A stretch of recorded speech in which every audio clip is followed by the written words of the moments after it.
いつもご視聴いただき、誠にありがとうございます。釣りって学べるです。今回は夏アジングの極意について解説いたします。夏のアジングは1年間の中で最も釣りやすい時期に入ります。釣れるアジのサイズはとても小さく、夏のサイズは1年間の中でもあまりサイズは期待できない時期になります。ただし、サイズを気にしなければ数釣りが楽しめる時期のため、手軽なライトな釣りとしても人気があります。また、これからアジングを始めようと思っている方には、他の季節よりも攻略が簡単なため、アジングを始めるには最適な時期でもあります。しかし、夏アジングは冬や春と同じような釣りをしていると全く釣れないことがよくあります。今回は夏アジングを攻略するためのポイントをお届けいたします。最後までよろしくお願いいたします。内容は次の8項目になります。アジングの魅力、夏アジの生態と行動、夏アジングのポイント、夏アジングのパターン、豆アジのタックル、豆アジに使うワーブ、豆アジに使うジグヘッド、アジングの基本的なテクニック、アジングの魅力について、ライトソルトターゲットとしてのアジはほとんどがマアジと呼ばれるものになります。一部メアジと呼ばれる魚種もいますが、近年沿岸では取れなくなってきているようです。個体数からしてもマアジの方が多くなります。マアジは基本的に年間通して釣ることができる魚ですが、ショアオカッパリからアジングで狙うならば、シーズンは秋から初冬になります。春にも一部回遊がありますが、最近は群れが少なくなってきているとも言われます。夏のサビキ釣りの定番ターゲットだった豆アジも最近は釣りにくくなってきました。その背景には温暖化による水温上昇があるかもしれません。アジは水温の変化に過敏な魚でもあります。アジングではジグヘッド単体、ジグタンと呼ばれるジグヘッドとワームを組み合わせたシンプルな仕掛けで釣るのが一般的です。ハイシーズンには小さなメタルジグやプラグで釣ることもできます。ルアーフィッシングターゲットとして、アジの魅力は次のようなことが挙げられます。パターンの見極め、アジングの食性は大きく分けて2つあります。プランクトンパターンとベイトフィッシュパターンです。岸から釣るアジは多くがプランクトンパターンですが、一部ベイトフィッシュを食べているアジもいます。時間と場所によって群れの食性が異なり、食性によって釣り方も変わります。アジの口にアクションを合わせていくのもこの釣りの面白さです。大小を楽しめるサイズ、10cm の豆アジから 30cm オーバーの尺アジまで様々な大きさがいます。沿岸から釣れるアジはシーズンや群れごとにサイズが異なります。やはり大物を仕留めるのが醍醐味ですが、単純にルアーに反応するアジの群れを見つけることができれば、入れ食い状態で釣れ続けることもあります。そのような状態になると、サイズ問わず、ついつい夢中になってしまいます。引きアジ、アジは船釣りでは 50cm 程度、岸からでも 30cm 以上の大型が狙えます。そのサイズになってくると、強烈な引きになってきます。小さな当たりを出す魚で、またバレやすいという難しさもあり、うまくやり取りをするために、繊細であり、強いタックルを操って、釣るシビアな感覚も魅力です。再現性、アジは、海の中に群れる、レンジ水深が、次々に変わります。ジグヘッドで、そのレンジを、何回も同じやり方で、面白いくらい釣れ続けます。ルアーフィッシング全般に、言えることですが、釣りをパターン化して、数釣りに持っていけることは、釣り人の達成感や満足感が得られます。サビキ釣りなどで釣ってしまえば、簡単な対象魚ではありますが、アジングに使う 0.2 号の極細エステルラインなどで、ドラグが出ながらも寄せて抜き上げ、釣った時の安心感、再現性で次々に釣っていく時の連続ヒットは病みつきになります。美味しい、体色が黄色みを帯びた、いわゆる金アジと呼ばれるアジは、格別に美味しく、高級魚の扱いを受けるくらいです。この体色は、沿岸部の限られた範囲から出ない、イツキと言われ、プランクトンパターンのアジになります。小魚を食べている黒っぽい体色の回遊型のアジよりも脂が乗っていて、肉厚でアジの名前の由来になるほど、その味も絶品です。夏アジの生態と行動について、夏アジングとは6月から8月までの期間を言います。地域や場所により異なりますが、夏アジングは数釣りの最盛期にあたります。アジが最も捕食を行う温度、最適温は19度から23度と言われます。夏アジングは適水温よりも高くなるだけでなく、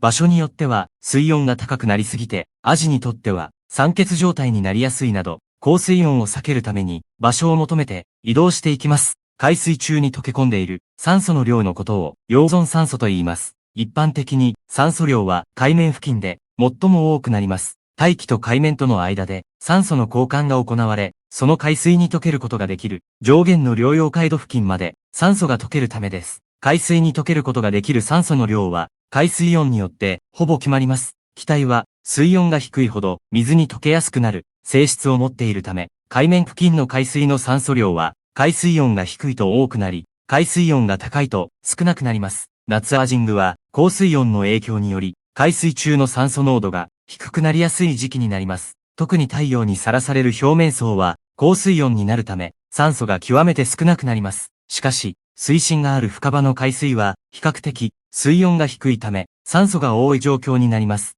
夏アジングのポイントについて、夏のアジングのポイントを選ぶ時の条件は次のようになります。潮が動くところ、テトラ帯、水面が波打っている、河口や河川、潮が動くところについて、潮がよく動いているところは、酸素が多いところにもなります。ジーソなどは、波が当たる場所が多くあるため、晒しが発生します。晒しとは、陸に波が当たって砕け、白い泡が発生していることを言います。そのため、晒しのあるところは、水中の酸素量が多い場所となります。テトラ帯について、テトラ帯も、状況によっては、酸素量が多くなるポイントになります。陸の形が不規則な磯ほどの晒しにはなりませんが、向かい風になると、波がテトラなどの消波ブロックに当たり、晒しができます。また、プランクトンも寄せられてきますので、アジも集まってきます。ただし、晒しができるタイミングは、風や波が強い時になりますので、十分注意されてください。水面が波打っているについて、水面が波打っているところは、絶好のポイントです。あまり風が強すぎると、アジングの場合、釣りにならないため、無風ではなく、程よい少しの風が吹いている程度が最適です。夏の時期によくある台風の後も、台風の影響で海水が大きくかき混ぜられて酸素が増えて釣りやすくなります。ただし、台風の後でも濁りが入っている場合は、アジがいない恐れがあります。その時は濁りが引くタイミングまで待ちましょう。河口や河川について、河口や河川も夏アジングのポイントになります。河口は川の流れがあり、水温が低く、酸素の量も多くなるため、アジが好む環境が揃っています。ちなみに、川でアジングをすることを、リバーアジングと呼ばれています。また、アジは河口だけでなく、上流にも遡上してきます。チヌやシーバスが餌などを求めて、何キロもの上流に遡上してきますが、アジは酸素や低水温を求めて、遡上していきます。しかし、雨などによる濁りには敏感です。逆に考えると、濁りがないところに、アジが移動する可能性があります。ポイント選びがしやすくなる要素として考えても良いと思います。夏場は水温が高くなるので、水中の酸素の含有量が大きく減り、アジも酸欠状態になってしまうので、当然アジは酸素の多い場所に居つくことになります。酸素の多い場所とは、水がよく動いている場所です。いつもの漁港なら、港内よりも港の入り口三代筋付近、防波堤の先端、テトラの木は、ジーソなど、波が当たって海水がかき回され、晒しができている状態の場所は、酸素が多くなっています。堤防や港湾部の外洋に面した岸壁など、水深がある場所は、ボトムに行くほど、水温が低く、表層よりも酸素が多くなっています。夏アジングのパターンについて、夏のアジングのパターンは、寒い時期と大きく異なります。夏になると、気温が高く暖かくなり、同じく水温も上昇し、餌となる、ベートの活性も上がってくるので、必然とアジの活性も高くなります。通年、アジのメインベートとなる、網パターンも、夏は外せません。夜の護岸の、常夜灯の明かりに、接岸してきます。網は、ものすごい数の大群で、寄ってくるので、網を狙って、アジも、すぐ近くまで寄ってきます。水温が高い夏場の網パターンの場合、反応があったレンジを、一定に保ちながら、フォールを繰り返すことが、肝心になってきます。フォールアクションは、錆びく程度で、十分です。無理に大きくロッドを煽ったり、強く巻いてきたりする、必要はありません。アジがいそうなレンジを見つけたら、ロッドをゆっくり立てていき、錆びて当たりが来るのを待ちます。反応がなければ、ゆっくりとロッドを、水面と水平になるまで下ろして、糸吹け分だけ巻き取ります。これを繰り返しアジのいるレンジを、探し出します。夏の代表的なパターンに、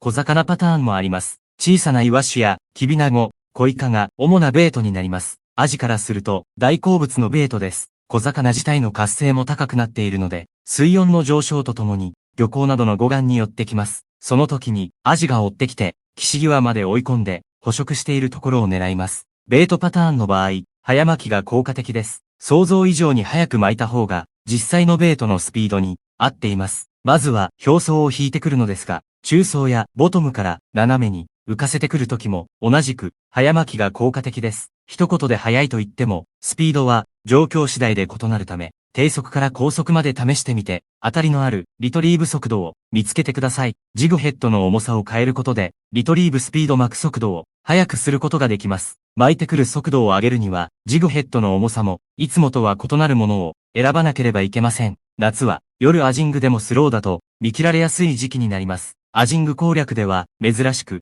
夏のパターンでは、スローに巻いてくると、見切られる可能性が非常に高くなります。夏は、餌となるベイトの活性も高くなっているため、アジが狙うベイト自体の泳ぐスピードが通常よりも速くなるためです。アジングはジグヘッドの重さが軽ければ軽いほど釣れやすいと一般的に言われます。そのため、ポイントについてジグヘッドを選ぶときも 1g 前後の軽めのものから探ってしまいます。しかし、夏のアジングの場合は重めの 2g 前後から始めることをお勧めします。ジグの重さが重たくなり、リトリーブスピードを上げないと任意のレンジをキープできなくなるので、必然と早巻きになります。重たいジグヘッドにすると、フォール中の沈下速度も速くなるので、見切られにくくなります。速度が速い分、よりサイズの大きなアジが狙える確率も上がります。大きなアジほど、追っているベイトのサイズも、大きく泳ぐ速度も速くなります。大きい個体ほど餌を選んで、捕食する傾向にあります。赤潮の時の対処法。夏の海水温が高くなる時期は、頻繁に赤潮が発生します。アジが釣れなくなるというか、釣りが成立しない日もあります。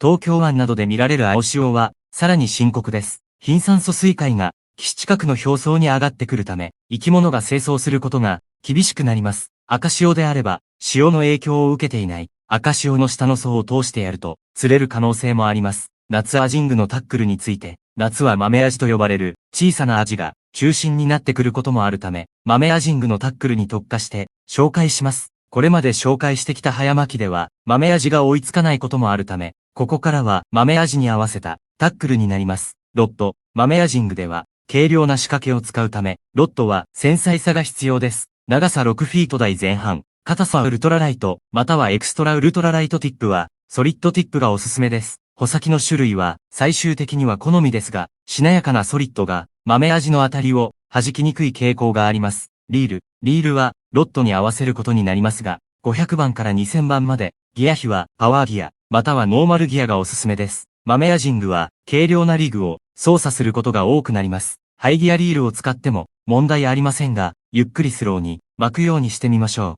う。ライン選びは重要で、中型から大型のアジを狙うときよりも、軽量なリグを操作することを意識したものを選びます。素材はエステル、またはフロロでも可能です。太さ号数は太くても 0.3 号程度までがおすすめです。基本はエステルラインを使いますが、多少操作感が鈍くなりますが、フロロカーボンラインでも対応可能です。エステルラインは豆アジング専用として考えるなら 0.2 号ほどで問題ありません。しかし一般的なアジングにも使うことを考えると 0.3 号の方が使い道は広くなります。フロロカーボンラインの場合は、しなやかなので、ワンランク太い、0.3 号から 0.4 号程度まで使えます。豆アジングに使うワームについて、ワームのサイズ大きさ、豆アジングに使うワームですが、目安としては、1インチから 1.5 インチくらいまでになります。一般的なアジングでは、2インチ前後がよく使われますが、豆アジングでは、ワームサイズは小さくなります。特に、極小サイズの 10cm 前後までのアジを狙うような時は、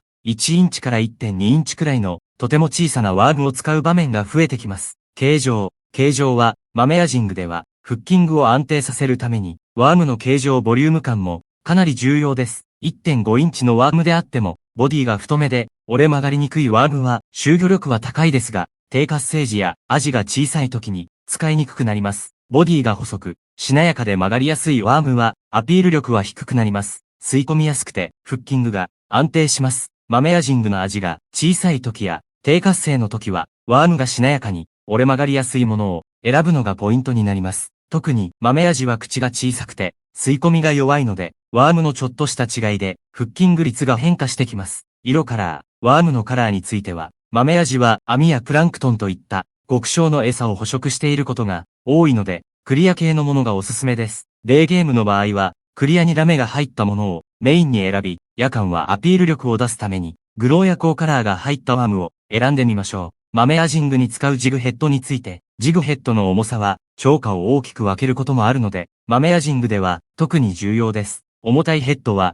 豆アジの吸い込みが悪くなり、当たりがあっても、フッキングが悪くなる原因になります。基本は 0.6g から 0.8g、強風時は 1g から 1.2g、活性が低い時は 0.2g から 0.4g ほどになります。豆アジングの場合、重くても 1.2g くらいまでに抑えてみましょう。1.5g 前後以上になると、フッキング率が低下する傾向になります。フックの大きさ形状、フックの大きさも非常に重要になり、10cm から 15cm ほどのアジであれば、そこまでフックの大きさにはこだわらなくても釣れることがありますが、10cm 程度までのかなり小さいアジを狙うときは、極小フックのジグヘッドを使う必要が出てきます。また、豆アジングでフッキングが悪いときは、アジング用のジグヘッドによく見られるオープンゲイプのフックではなく、ストレートポイントのものやわずかなオープン気味のフックの方が、かかりが良くなることもあります。アジングの基本的なテクニックについて、アジングのルアーアクション、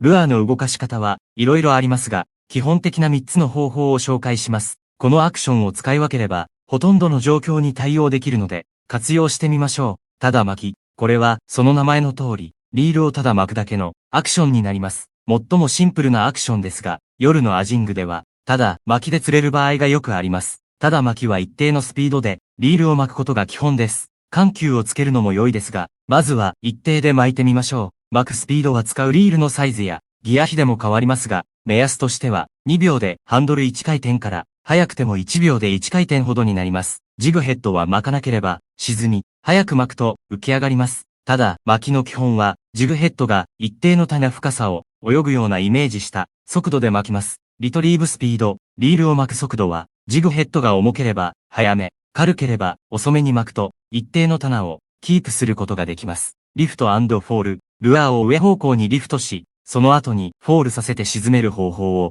リフト&フォールと言います。一般的なリフト&フォールは、シーバスフィッシングや回遊魚狙いなどで、バイブレーションやメタルジグなどのルアーを使うときによく行うアクションになります。方法は、ロッドを上げてルアーをリフトさせ、ロッドを戻しながら、緩んだ糸をリールで巻いている間に、ルアーをフォールさせます。アジングの場合も、ルアーを上下させる点は変わりませんが、少し方法が異なります。アジングでの一般的なリフト&フォールは、ロッドをシェイク、細かく震えさせながら、リールを巻き、ジグヘッドリグをリフトさせます。リールのハンドルを1回転から3回転ほど巻いたら、ラインを張ったまま、ロッドを止めて、ジグヘッドをゆっくり落としていきます。糸を張ったままフォールさせると、横から見ると、ルアーが徐々に手前にカーブしながら沈んでいくため、カーブフォールと言います。ラインにテンションをかけない、フォールはフリーフォールと言います。アジのあたりはリフト中にもありますが、カーブフォール中も多くあります。カーブフォールをすると、ゆっくり沈み、ルアーが水中で漂うようになるため、特にプランクトンを捕食しているアジには有効です。ミドスト、ブラックバスのルアーフィッシングで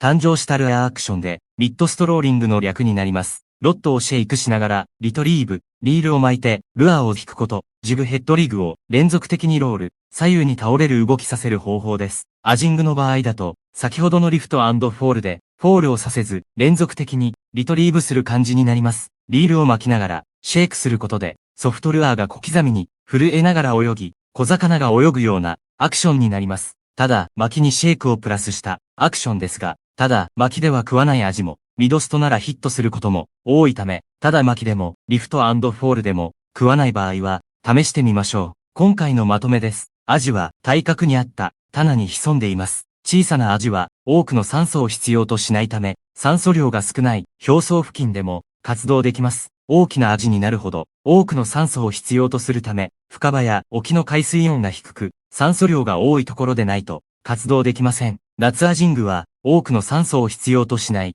小アジが表層に集まりやすい状況です。一方では、ボトムの低水温のところには、酸素をたくさん取り込む必要がある、大きなアジが潜んでいるかもしれません。しかし、この夏からアジングを始めてみようかと思われている方は、少ないチャンスを求めて、大アジを狙うよりも、サイズアップが狙える、秋アジングに向けて、小アジでアジングの感覚を練習しておくのもいいと思います。秋になれば、この夏の経験を活かして、大アジを狙って釣れるようになると思います。表層付近の小アジで練習して、慣れてきたら、低水温のボトム付近に潜む、アジでサイズアップを狙ってみましょう。今回の授業は以上となります。夏アジングの極意が、この夏のアジングにおける超過アップの手助けに少しでもなれば嬉しいです。Web3.0 時代に先駆けて、Discord を使った新たな釣りコミュニティ、釣りシティを作ってみました。釣り人が集まる仮想都市を目指しております。ジャンル問わず、釣り好き同士で一つの街が作れたら楽しそうと思いやってみます。